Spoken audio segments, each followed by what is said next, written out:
Hello, I'm Stephen, this is Mick, and today we're going to be talking about the topic of rebooting society. Before we begin, we just want to say that this is only a discussion. There are no right or wrong answers.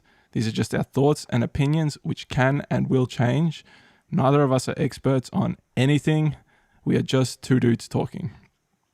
So, like I said, today's topic is rebooting society, and that's a very general and broad topic. So, we just want to start by laying, okay, what's the scene? What happened?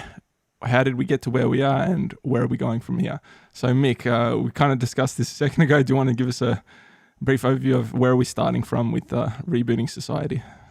All right, so we're going to take a bit of a very fictitious approach, but there might be some elements that could actually occur. We're not burning down the planet today. We're not setting off any volcanoes.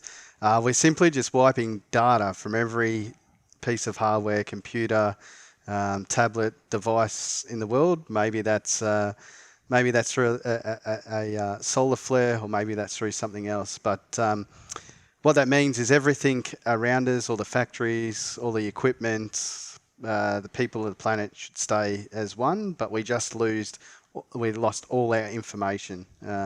So particularly with the financial assets of different businesses and companies and people and all the rest of it has been sort of zeroed out, I guess. So that then sets the scene as how do we rebuild society, knowing that everyone's value has just kind of been wiped. We're sort of starting off on maybe a bit of an equal slate, I guess. Maybe there's some hoodlums in some four-wheel drives going out there and trashing banks and getting money. But I think if we just start that, everyone's information had been lost digitally. That's where we will start as a reset, I guess. What do you think? Yeah, I think that's a great place to start from. It's a place you don't really see explored too much as well. Usually something really calamitous happens that, destroys either the environment or takes out a whole bunch of people. So it's kind of interesting to start with, okay, everyone's still here. It's pretty much the exact same world. It's just that all the information, all the data and that is gone. Well, I say all, but I actually want to get into a little bit, okay, is there anything we actually want to keep in this fictitious scenario? But first off, let's talk scope. So how widespread is this? Is it just it happened to a suburb? Did it happen to a city, state, country, or are we covering the entire world? What are your thoughts on that, Mick? I don't know. It's a good question. I did start by saying the world, but maybe we constrain it to Australia. Maybe we're both Australian, although this might other people might see this from other countries. Maybe we just start with Australia in order to confine ourselves to an area we know, I guess. But I would say that even if we applied in that context today, that probably a lot of it could translate if it was the whole world or if it was a smaller area as well. So I guess it's just setting context and scene for the viewers. I think so. And if we do a good enough job, if we keep it general and scalable, then it is something that we could expand to the world. That's the thing. Anytime you design something or you build something, you usually don't build it to scale to begin with. You build a model or a smaller version of it, and then you expand it to the world. So, yeah, I like that starting in Australia because it's a big enough size or scope that we can get into some more difficult, more complex things, but it's not so big that it's uncontrollable. Yeah, so I think that's true. Good starting point. Okay, I want to talk a bit about what do we do, if anything, do we carry over from our previous society? For example, we currently have a whole bunch of laws, maybe called constitutions, declarations, that kind of stuff. Is there any of that kind of stuff that you want to maintain and carry over? It's a good question. I think, it's up to us if we want to explicitly state them, but I think the general laws of murder and assault and theft, I guess, would probably remain fairly consistent. So I'd say that in order for us to sort of not waste time on discussing things that are already in place that generally work, I think just having those high legal principles are probably what we do want to keep. Maybe I don't know if we want to quickly list them or not, but yeah, they're the three that I can think of. That abuse, well, murder is abuse, I guess. Murder, abuse and theft and things like that. Yeah, I think we'll get into it in a minute, what we're trying to achieve. And I think that'll cover off some of those things from my perspective. And when I was thinking about it, I was thinking more, do we take it one for one? Okay, this is going to exist in our new society, these laws or this declaration or whatever it is. And I was thinking it's probably better to look at it as a point of reference, but not necessarily keep it as is. And then, if we use it as a reference, we can use that to build up a new set that we would consider like updated, maybe. Yep. Okay. Good. How about, we said, so we've got all the buildings and stuff still in place. Any services that, are they all up for tearing down, or are there any services that we're saying, no, they're beyond reproach, like they're already there and we're not going to do anything with them? I think we can rediscover them. I mean, obviously the way in which we set the scene up is that the facilities are still there. So like, your water, your electricity, obviously the electricity has been impacted in this scenario to wipe the data or whatever, but we still want to maintain that there's a network there and there's the facilities there to run those services given the need.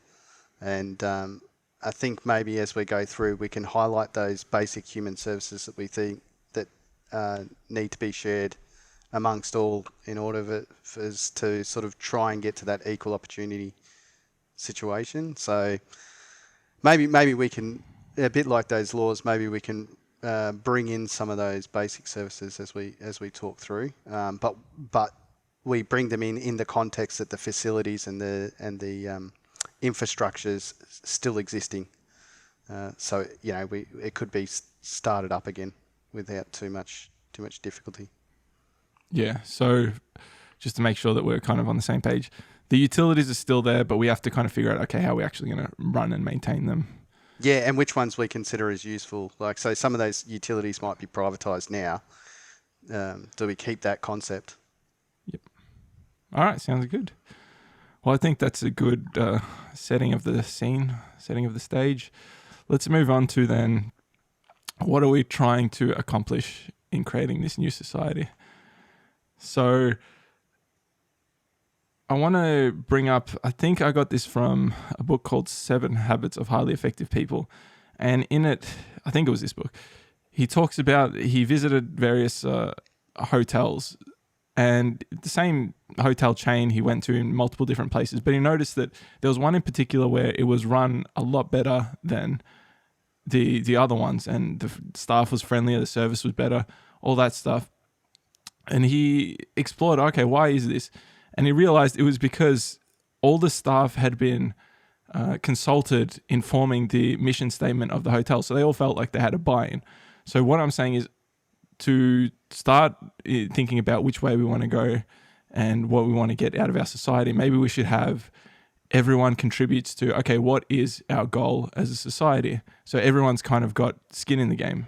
Everyone's put their thoughts out and everyone is involved. And so, that's the first thing I want to start with, is what is our mission statement for creating a new society? It's a good question. I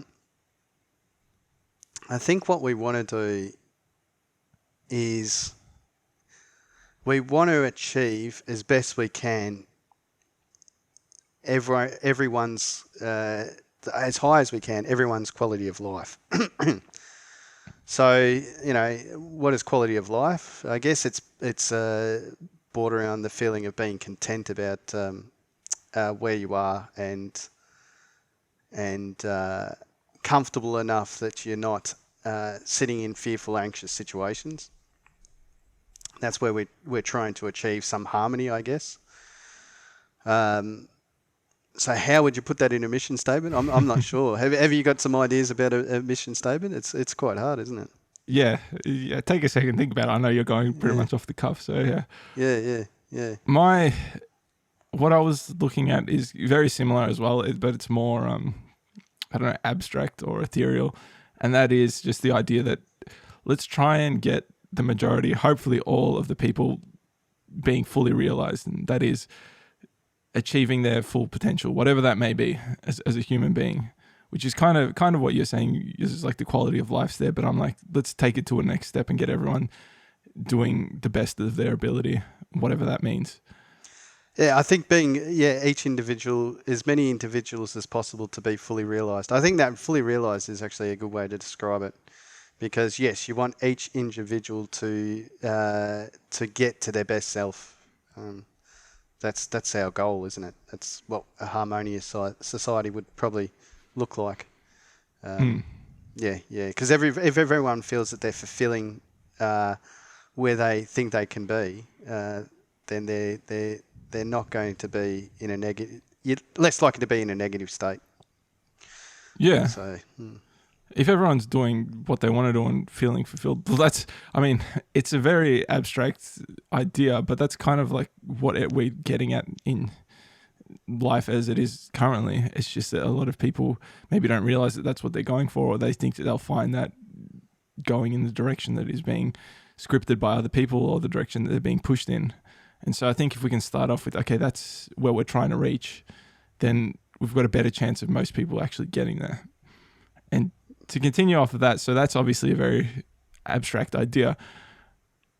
What do you think are some, let's call them maybe basic human rights that we're going to say, okay, everyone is afforded this, everyone in our society is afforded this? Do you have any ideas about what we could use for that? Yeah, I think the 4 probably things that I can think of that really each individual should have some access to is shelter, food, health and education. I think they're the 4 really guiding principles. They're the 4 sort of key areas that I think each individual needs access to.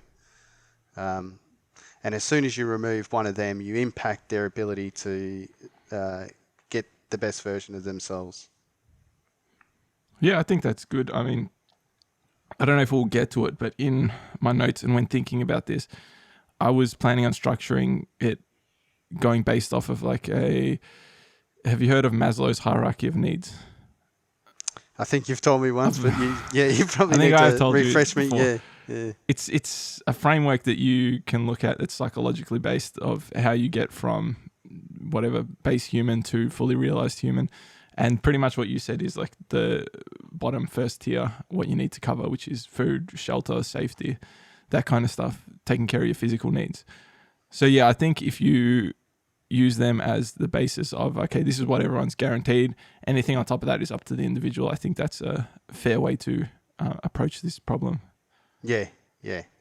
I would say that too. And we've got enough resource there and if we put our focus on that, we can distribute and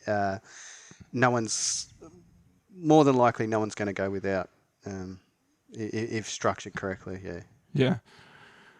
The next, I've got a question now, which I can't remember exactly where my mind was at when I wrote it, but I know that there was something in there that I wanted to get at and see what your opinion was on it even. So I'm going to phrase it in this way. When we think about artificial intelligence and robotics nowadays, we worry that we'll ask a machine to do something that we're like, okay, that is going to be good, it's going to benefit society, but it might do it in a way that's actually more harmful than we expect. So, for example, I don't know what's a good one, like remove pain from human beings, right? And to do that, they just kill every human being because then there's no more pain from the human beings. In a similar but not as extreme vein, are there any things that are off limits that we're going to say, okay, we cannot change this at all, or we cannot even approach or think about doing things in this way? Otherwise, we've already compromised ourselves, or we just don't want to build a society with those things there in place. For example, like, I don't know, say the death penalty. We want to just say, okay, we're not killing anyone. We're going to find another way to do things. Is there anything that's off limits that you can think of? I think death penalty should. Yeah, I don't think a death penalty is a really good idea. So, we could probably carry that one through. It's a really good question. I can't pinpoint it, but there's something there in our current financial system and its ability to acquire capital, which is kind of abstract. I don't know how to isolate that away, but I think that's something we need to remove. This concept that there is capital in your life, like there is future wealth, and that you can stockpile and hold that wealth for future situations. I don't know how to actually create a boundary there, because you don't want to also have the ability that you can't have some food for a week ahead kind of thing as well. But I think this notion that, of capital growth, this continual growth, is something we need to remove our... Actually, maybe that's what it is. It's this concept of continual growth in our social structure. We need to understand that, and it goes back almost to the mission statement, is that no, it's not a continual growth. There is no such thing as continual growth. There's a stable system. What we should be looking for is a system that is as most stable as it could be, not a system that continually grows. This is really interesting because I was listening to a podcast yesterday where they were talking a bit about, from a biological perspective, what humans crave. And growth is one of the things that we crave. Now, yeah, like you said, we're currently, our entire society, like globally is built on, or not globally, but amongst what's the word I'm looking for? You know how you got like it's relative, or it's what's the other one? Absolute. Yeah, or absolute. So we're looking for absolute growth where everything just continues to grow. Whereas if we don't need that on an individual level, obviously we experience reality based on our own perspective. So I could feel growth that, how do I put this? You don't need everything to keep rising. You just need everything relative to yourself to keep rising. Now, the thing is, you'll get into situations where, and he sort of used this example, but he didn't really elaborate on it in the way that I was thinking about it, where imagine you got two people in separate rooms, right? And you've got temperature control over one room. One person's cold, so growth to them is heating up the room. Whereas the other person, maybe their room's too hot, so growth to them is actually lowering the temperature of them. So what you could do is you could transfer between them and they'll both be feeling growth relative, but really it's a steady state. Absolutely. So relative to each individual, they think that growth is occurring, but it's actually, as part of the entire system, it's just a steady state. And so I was thinking, okay, that's an interesting idea. If you could do that on a global level or on a country level, whatever our society, whatever our scope was, if we could maintain it where the system, the country itself is in steady state, but each individual feels as if they're continually growing, then you've got a society where everyone is kind of, their needs are met, and they feel like they're moving towards something. So does that make sense to you?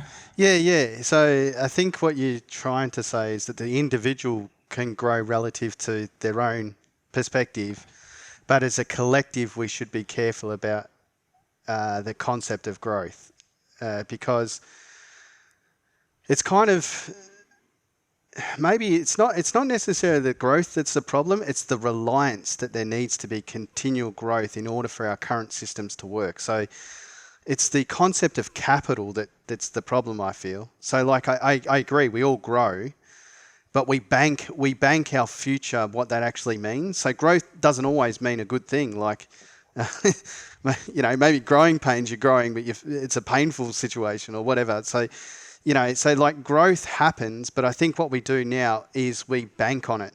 We bank our future decisions on some form of capital that we've grown from our past. And I think that banking on it and having capital there is more the problem than the actual growth itself. And I think what you're doing there is you're basically separating it, saying the system doesn't have growth. There's an equilibrium, but that doesn't mean the elements within the people within the system can't feel like they're growing at different points, because some people will grow, some people will go backwards, and that's kind of what we want the system to do. But as a whole, we want to keep it fairly balanced. Correct. Even as you were saying that, I was thinking that growth is actually a terrible word, or maybe there could be a better word for it. And I would say change is probably what we were looking for. You're not necessarily looking for growth. You're just looking for change. When we get into a steady state, I always compare it to velocity versus acceleration. You don't feel when you're continually going at the same speed. What you feel is the change between the speeds. So I kind of feel it's that same way with everything in life and everything that we feel. We don't feel when we're in the steady state that we feel the change. So you just need a consistent change, and you want that change to be in a way that is beneficial or desirable to the individual. And so, like I said, you can have the system as a whole is in balance. So you're using the same resources over and over again. You're just reallocating to people depending on what they need, the change that they require at any particular time. Yeah. I think that's a good way to describe it. I like the fact that you remove growth and you do change, because I think what growth assumes is that it's better. Whereas change is it's not better or it's worse. It's different. And I think that's what we all strive, isn't it? Like something different. That's why people go and buy a new phone or go and buy a new car or go do those things, is because internally they're desiring some change in their life. And they're not taking it in other ways. That probably the cheap way to do it today is to buy something to get out of it. But that change can happen anywhere. But I think that the individuals, there's a desire to change based on what they know, what they've learnt. So I like the fact that you've changed growth into change. That makes a lot more sense to me. Yeah, it's more like they need to be continually stimulated with novel things. And novel, again, isn't absolute. It's not based on everything they've experienced in their life. It's just what haven't they experienced in a while that would give them that good feeling. It's similar to, you can watch a movie now today, say, for example.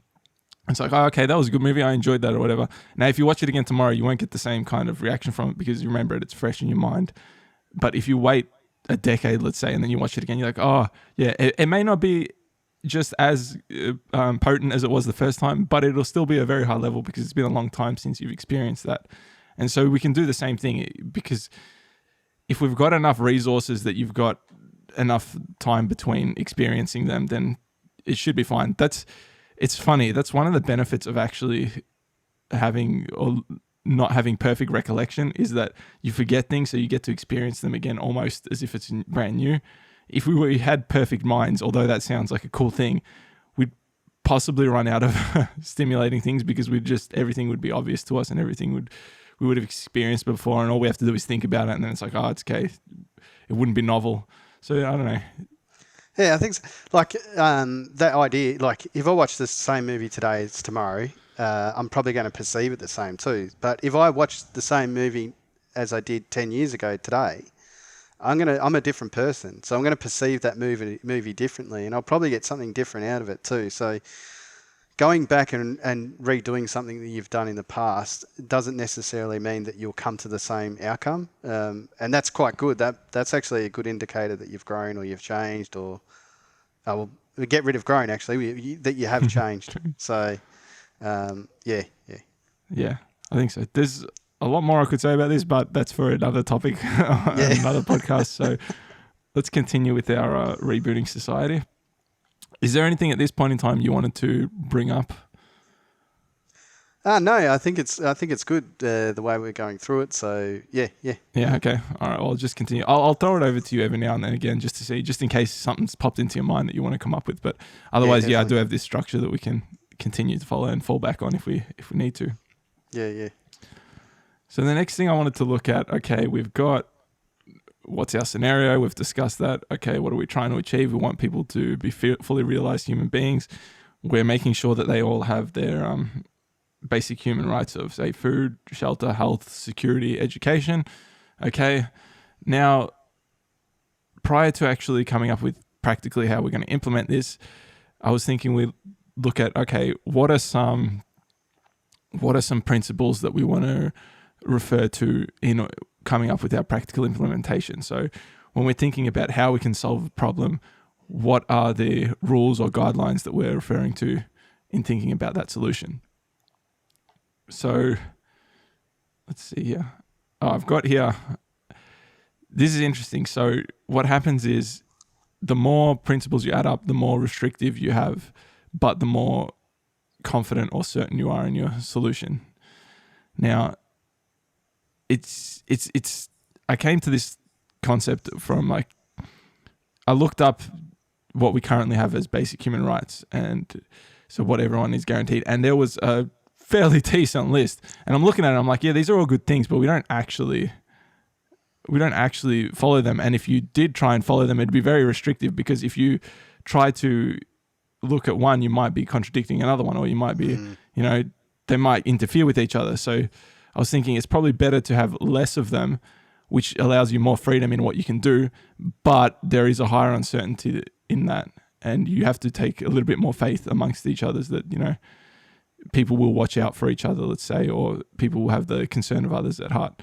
And if you have a system, like we said, where you have people who are achieving or getting to their fully realized state, I think it would even out where everyone would pretty much look after each other. So there's a lot of faith that you'd have to take in this approach, but I think it's worth attempting it at least. I mean, we've tried for thousands of years other approaches. Why not give this a bit of a shot? Yeah. Anything to say about that? I mean, you can't achieve something without a goal. So I think, even if it's somewhat maybe unrealistic theoretically, the goal being there at least puts us on the same page of what we're trying to achieve. So I do think that principles, yes, we need some principles, but they should be far and few, but they should be very impactful as well. So like, I agree, you don't want to have a list of 10, 15, 20 different principles because it's constraining. It's constraining. So I think, and it's also confusing and conflicting. I think individuals do best when you've got just a couple of things, high level things that you're trying to drive towards, and all the small little decisions that go in your daily life then get shaped around that perspective. And it's a much more achievable way to do it. If you had a list of 15 or 20 different principles, every task you do, how do you meet all those goals? It becomes overwhelming, I think. So I would agree that simpler is better in this case. Maybe the confidence level's down, but if you have 2 or 3 principles that aren't getting the outcomes you want, then you probably need to change one. You need to look at those 2 or 3 and try and change them, and really stick to the minimalistic kind of viewpoint here. As a bit of inspiration for thinking about these principles, I don't know, this popped into my mind when I was looking into it. Have you ever seen the movie iRobot? I did many years ago, but you'll have to probably remind me of something in it. Yeah. There's a movie, I think there was a book before it, and they use Isaac Asimov, I think that's his name, his rules for robotics. And so I want to read them out. He's got 3 rules. And again, this is similar to, and this is why it kind of linked in my mind. It's like, there's 3 basic rules that they live by, and then like you just build everything else on top of them. So I was thinking, okay, in the principles that we come up with, if you minimize them and you just build everything up off of that, you should be right. So rule number 1, a robot may not injure a human being or through inaction allow a human being to come to harm. I mean, you could even just take these and replace robot with human. Yeah. Rule number 2, a robot must obey the orders given to it by humans except when such orders come in conflict with the first law. Say that again. A robot must obey the orders given it by humans beings except where such orders come into conflict with the first law. Ah, yes, okay. So the first law is if you're not allowed to injure a human being. So if someone tells the robot, okay, go and kill that person, the robot has to say no because that conflicts with the first law. Yeah. And then the third law, a robot must protect its own existence as long as such protection does not conflict with the first or second laws. So I mean, even there, you could just take those as, okay, that's how we're starting society. First rule is you're not allowed to harm others. Second rule you'd get rid of actually, because that's like, I was going to say it doesn't really apply. Slavery. Yeah. But the third one, you protect your own existence unless it comes in conflict with the first and second laws. Yeah. I would add one that I think is a very important overarching one, and it comes from the concept that I don't know whoever said this quote, but you should the best way to measure a country is to measure how well its weakest individuals are doing. And if you think about any team, that's what they try to do. They understand that in a team, there's those with the luxuries that have been born with strength, and those that are unfortunate enough that are born with weaknesses. And that as a collective, we should pull everyone through together. And if we focused on those that are the weakest in society, then we're lifting up a society as a whole, because they're your bottom, they're really your baseline. So practically, how do you do that? I don't know, but I think that that's an overarching goal. If everyone had that thought in mind, then you wouldn't have to worry about the harm. Yeah. I would say something like that would be a very important principle to me anyway, from my opinion. Yeah. I think that's more... Yeah, it's definitely a great idea. I'm just wondering if, like, even those rules that I gave you weren't really principles, they were more rules. I would say that, or I would categorize that more as a rule for, or a law for people to live by, is like, take care of your weakest link or something. I don't know, something like that. But maybe we can get into, I mean, definitely we'll keep that as our idea, because I do agree with that. And that was one other thing I was thinking of. Again, this is getting a little bit off of what I meant initially by principles, but is this society based off of, do we look at it as we're trying to, as a collective, improve, or do we look at it from individual perspective? Like, for example, and this could go back to, it's built into our DNA, like evolution, like take care of family and that. Is that something that we still want to keep around, or is it that no, everyone is actually family, we're all equal, we should all take care of everyone the same instead of prioritizing one person over another based on your connection to them? It's a good question, because you can't expect someone in there's we're a small country relative population wise, but you've got 25 million people. So I think from a tangible point of view, you have to look at it that you care for those around you. It's much more achievable and practical. The goal is that if everyone has that mindset, then they've got their own sort of group that they're able to make an impact on. If you do it broader than that, then it becomes a bit less intangible, I guess.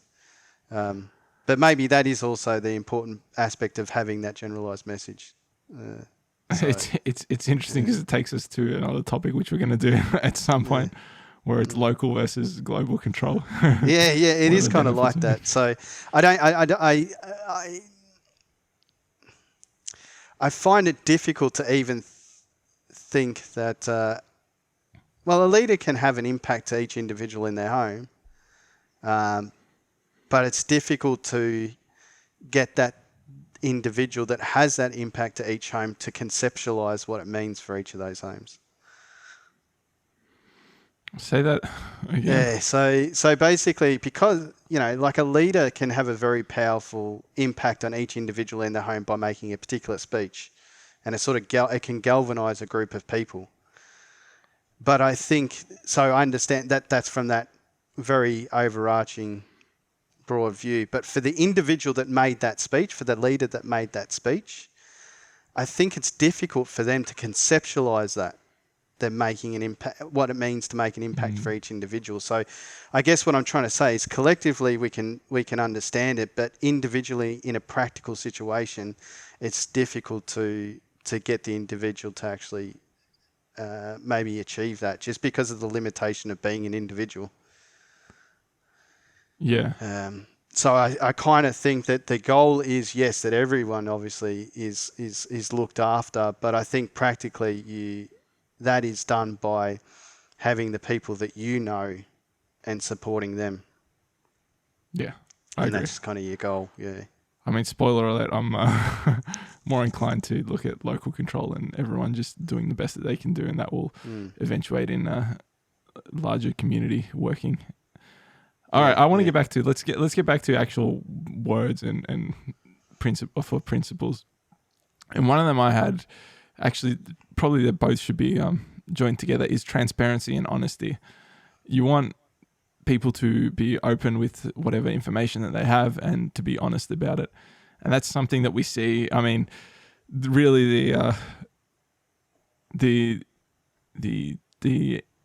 where I get this from is recently with everything going on in the world in terms of like the COVID and the pandemic, it just feels like there's a real lack of transparency and a real lack of honesty, and that's just driving everyone insane. And so, yeah, I keep hearing that from a lot of different people. I certainly feel it myself. So I'm like, this is something that is important, especially if you look that this is a very unique situation and something where you really want the society to be working together and cohesively and together as a team. So yeah, transparency and honesty would be like the first thing that I'd say. And anything we do, we have to make sure that we've got that intact. So what do you think of that?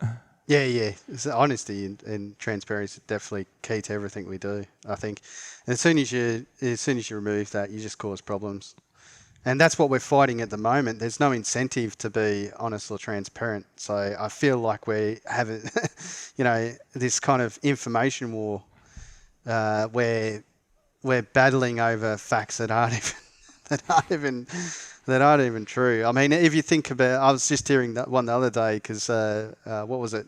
So it was kind of big in the news, and then I watched the podcast and I watched the response to it, and that was that the Joe Rogan taking what was it, Ivan Macton, which he had every choice to do, but whether it's good or bad or whatever the outcome was, that the media reported it on completely falsely. Like the CNN News is packaged it up that he's taken dewormer, animal dewormer, when it's just so far from the facts.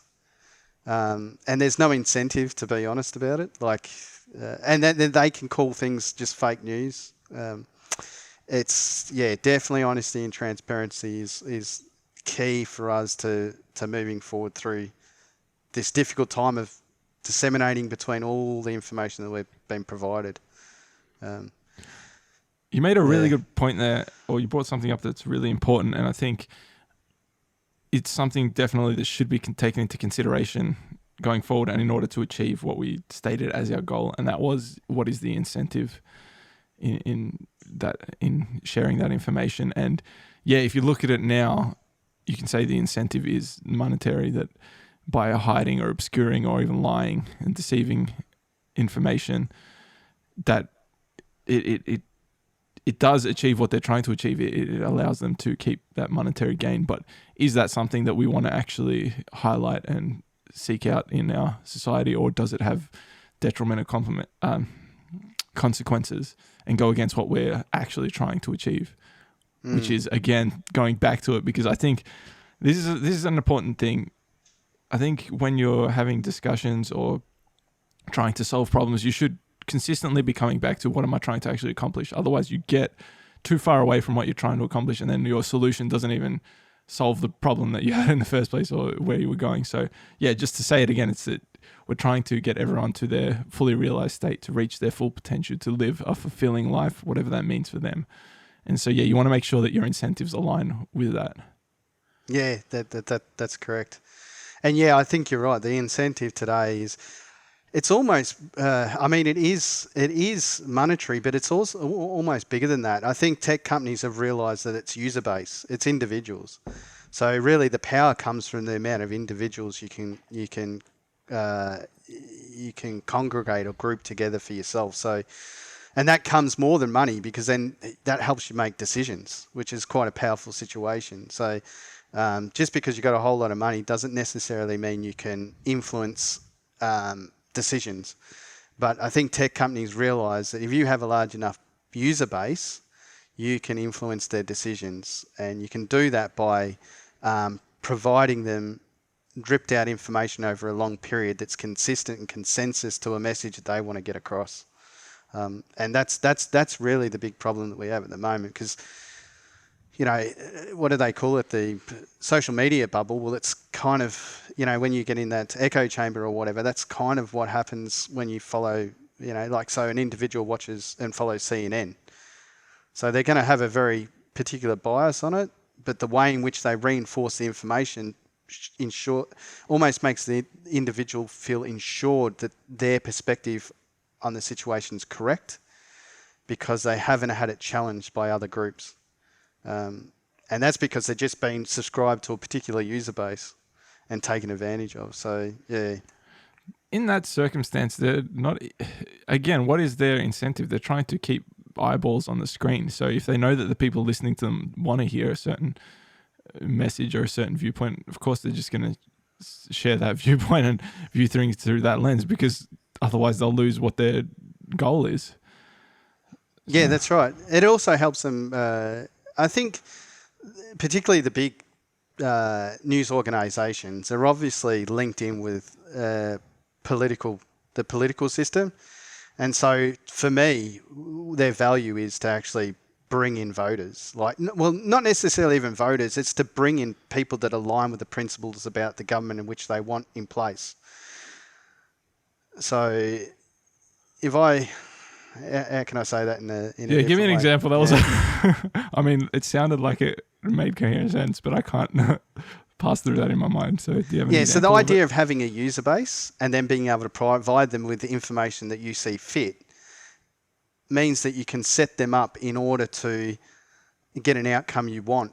So if I want, let's say I have someone that subscribes continually to a show or to a media outlet that I run, and I wanted Trump in as president, well, all I have to do now is, if I've got a user base, I just need to keep that user base in line with the information that I want them to see as truthful. So, for instance, I can now set up, say Trump, I can set up whatever I put as information on the TV, him in a good perspective, if I want my users to then vote for him over someone else. Yeah. So it's almost like you can control the narrative of the information. The information itself doesn't necessarily need to be true. The narrative needs to be strong enough that the user base, the individual, actually buys in on it. And if your user base is big enough, now you can actually change control of a situation through power. It's not necessarily through, in my mind, always through the financial aspect of it. It's to gain control of situations. It sounds to me like you're attempting a DDoS attack on the American electoral system. Okay. If you think about what Trump did when that group of people actually came and stormed the White House, that's a very small example of what I'm saying. He had a user group. He didn't do anything himself. Yeah. He has a user group, and he got them to subscribe to his information, whether it was true or not. And so for him, having that user group, there was no necessarily financial incentive. It was more a showing of power and control. And that's probably what is of more valuable with the media today. And the ability to do that is to get a big enough user group. Yeah. Let me try using a few different contexts. You're creating an army, so like a group of people who will listen to a certain leader. You're creating disciples, again, you're creating followers. Followers is another term that you could use for it. Yeah, you're amassing a group of people, or a group of, not even people, a group of resources maybe, in order to direct in whatever way you want. Is that sort of what you're trying to say? Yeah, that's right. And that actually encourages disinformation, because what it means is if everyone agreed on the same thing, then there's no us versus them. Yeah. So you need to create some divide in order to have that collective to follow you. Because they need to say that that's what we're right, they're wrong, kind of thing. Yeah. We're probably getting off topic. Yeah, I was going to say, I don't know how we got there, but I think it was an interesting tangent to go down. Keep that in mind. Maybe that's a social media one, media podcast. Actually, that is a good point. There's a couple of more principles that I want to cover that I've got only 2 or 3, but is there anything that comes to your mind that you want to add in at this point in time? No. I think, no. Okay. Well, the next principle that I had, and it comes back to, again, my inclination towards local control, is agency. Give people the ability to make their own choices. And again, if you've got that transparency, if you've got that honesty, you give them all the information that you have, you are honest about what you know, you're like, there is no certainty in my if it was up to me, there would be no certainty, like no telling people we guarantee you that if you do this, this will happen. It'd just be, okay, we're this confident, we're that confident, we've got this kind of experience in order to back us up and tell us that we are this confident. But then at the end of the day, it's up to you, it's your choice. Whatever you do is up to you. Do you like that? Do you want agency? Yeah. Well, we're being robbed of agency now, I feel like. Yeah. So yes, I would agree. Agency is one of the most important things because it liberates the individual. And if you don't give them agency, you just suppress them. I mean, that's what we're kind of facing. I don't want to go into a COVID discussion, but I think that one of the things in particular in Australia we're challenged with is this, this idea that they're trying to force vaccination, and if you don't have vaccination, then you're not allowed to do these things. And while I'm in general pro vaccination, I think that seems to be, if I look at the risk assessment, seems to be a logical path. I think enforcing it on people is a very terrible thing to do. It's never going to end well. You just create individuals.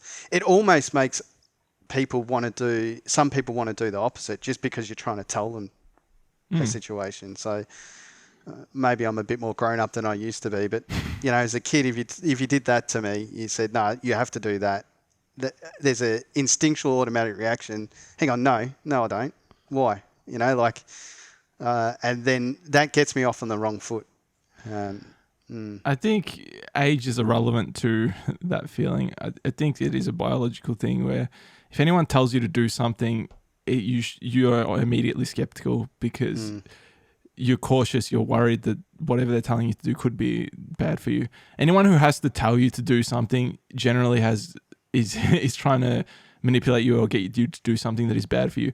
Anyone who is trying to help you and get you to do something that is good for you won't force you to do it. They'll just say, this is what we think, it's up to you. Because why? What do they care? If it's good for you, what do they care? It's only when it's bad for you that they have to force you and push you into it. So that's definitely something to be kids out there. Anyone telling you to do it, be skeptical of it. Yeah. I want to say that obviously we don't really want to get into a pandemic or vaccine debate or discussion, but that was really the impetus from this. Is that with everything going on in the world, that's the biggest thing to me. It's like, doesn't matter if you agree or disagree with it or what you think of it. It's just that you're removing agency from people, and that's an issue. That's something that's terrible. It's very disrespectful. It means that you're basically robbing the right of the individual to make their own decisions. Yeah. And if you do that, then who are they? You've just removed them as an individual. So I don't. Obviously, there's some things that harm others, like murder and things like that obviously you go against. But if it's an individual choice, you give them the information, you allow them to make the choice. And it gives them responsibility and reason to live as well. Like, you need to give them responsibility as well. So, Agreed. Following on from agency, and this is very important, very, very linked to it, accountability and repercussions. You have agency, but if you do something wrong, that's on you, and you're gonna have to pay for that. That's just how it is. Like that's the cost of having that agency and freedom. Yes. In actual fact, my mum as a kid did that really well. So she always basically, it was very interesting. She instilled honesty and responsibility pretty strong, and independence in me. The honesty one was always like, if you lie to me, you'll get, and I find out, you'll get a worse punishment. But if you tell me now, you'll still be punished, but it'll be just less. And then the responsibility one is like, you just have to, you've done something wrong. You just have to accept that you've done something wrong and take the consequence. I'm not here to protect you, or even if in any situation, she would always fight where she felt that if there was something wrong, but she would always make sure the punishment there is when it was deserved as well. So, well, maybe not punishment, but consequence. The consequence, yeah. Very wise, your mum. Yeah, she definitely was. Because then that's the honesty and transparency you're talking about, really, isn't it? Like, if you remove the ability for an individual to have a consequence, you're removing the transparency and honesty, and you're robbing them of a situation in which they can learn something very valuable. So that's what's crucial about it, I think. Yeah. I mean, that's a great example that you just gave of all those things that I was saying. There was transparency, there was honesty. You know, this is what you can do. This is what the consequences are going to be if you do it. And then she gave you agency to make your own choice, and then you had to deal with the consequences of that choice. That's right. Yeah. That's. There's one more principle. I know, like, we want to limit it, but this kind of ties into those as well, and that is compassion. And that to me, I'd heard this word throughout my life, and I sort of had a vague idea of what it meant, but it's only recently that I've actually looked into it and thought, okay, what does that actually mean? And then looked at other people's explanations of it. And compassion is really just the acknowledgement that we are flawed and that people do make mistakes. And if they make mistakes, they have to pay for it. This is part of the compassion, but they are accountable. You hold them accountable, but then you move on. You don't hold it against them. It's not something that, you keep going back to. It's that understanding, acknowledging that they're flawed, acknowledging mistakes they've made, let them make up for the mistakes, and then just move on. They're a different person now. They've learned from it or whatever. And that's something that I think is a good, especially you see in today's society, people getting called out, cancelled, or whatever it is for stuff that they did years ago that they probably regret themselves and probably are really ashamed that they did it and have learned from and changed, and now they're different human beings, and people trying to bring that up and use that as ammo against them. And that's just disgusting behavior to me. So I think compassion is how I would encompass that idea of letting it go and moving on and allowing people to grow. So how do you feel about compassion? Yeah, compassion, very, very true. Yeah, compassion is to support someone through whatever how can I say it? Where they've failed. So I agree, you allow them to fail and there's a consequence there, and being compassionate means that you can support them throughout that period of time. So I agree, the whole cancel culture, and even, I even have some strong views about, the criminal system on this as well. So, I think that you need, it would be much better presented if you can sit down with someone. Like those cancer cultures, they should really be given airtime about what actually happened and the space for them to talk through what had happened and how they reflect on it today. I think that would be much more valuable because a lot of those people probably realise the mistake that they've made. And if we just banish people because they make mistakes, we're going to be in a very terrible position because we all make them. I'm sure I've done said the wrong things at certain times and I regret, or in a room and they're not well thought out. And there was no bad intention behind it a lot of the time, but it just come off the wrong way. So we do need to give people the support when they go through those failings, and that I think compassion is definitely central to that. Allowing people to fail. 100% with what you said.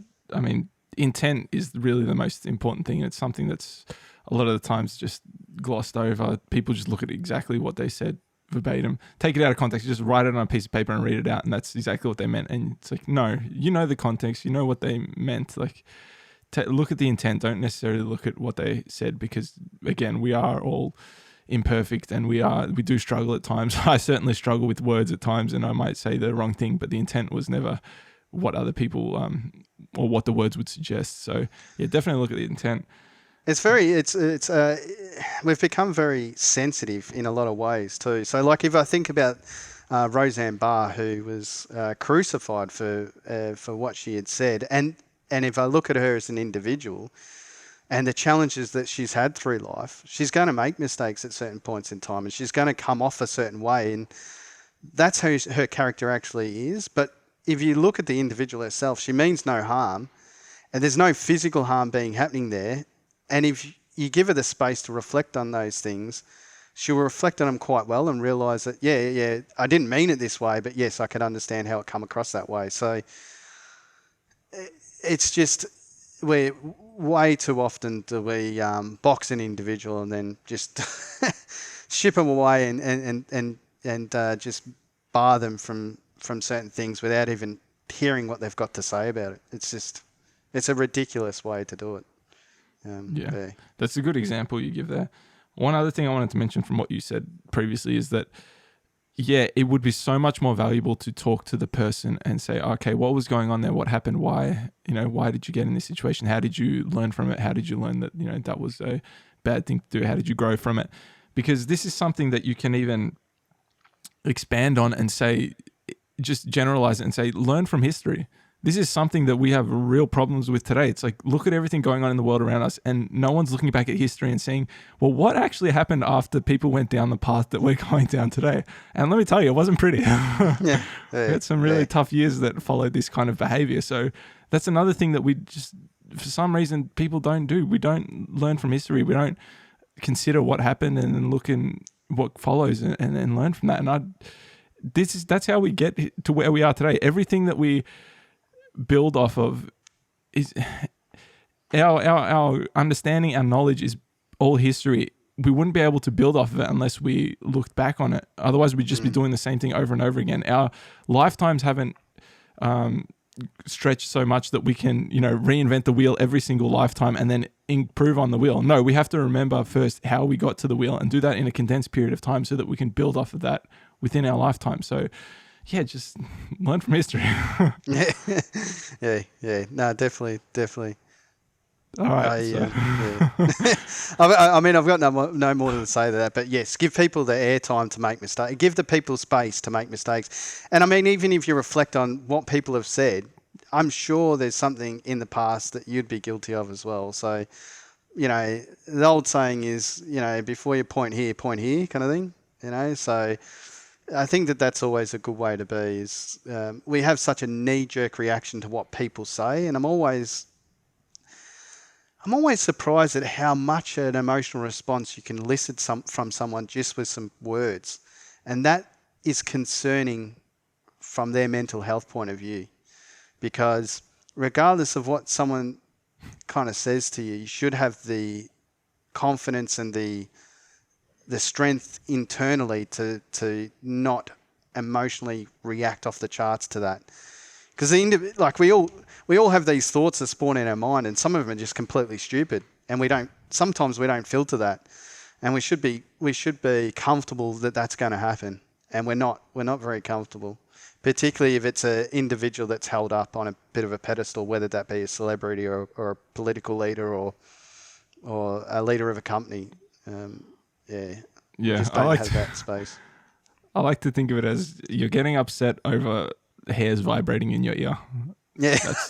Physically, that's what's going on. All that's happening is there's some vibrations in your ear and you're getting upset over that. Yeah. And the other thing is, like you said, it's just, there's a really good speech by, what's his name? Sadhguru, I think his name is. And he talks about thoughts are just thoughts. They just pop in and out. It's when you actually believe that they're a reality that they become an issue. It's like everyone has these thoughts that just, you don't have control over them really.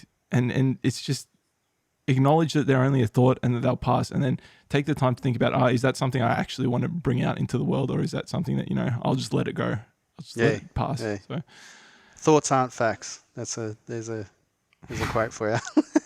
I like that. Nice. All right, we're getting a bit long.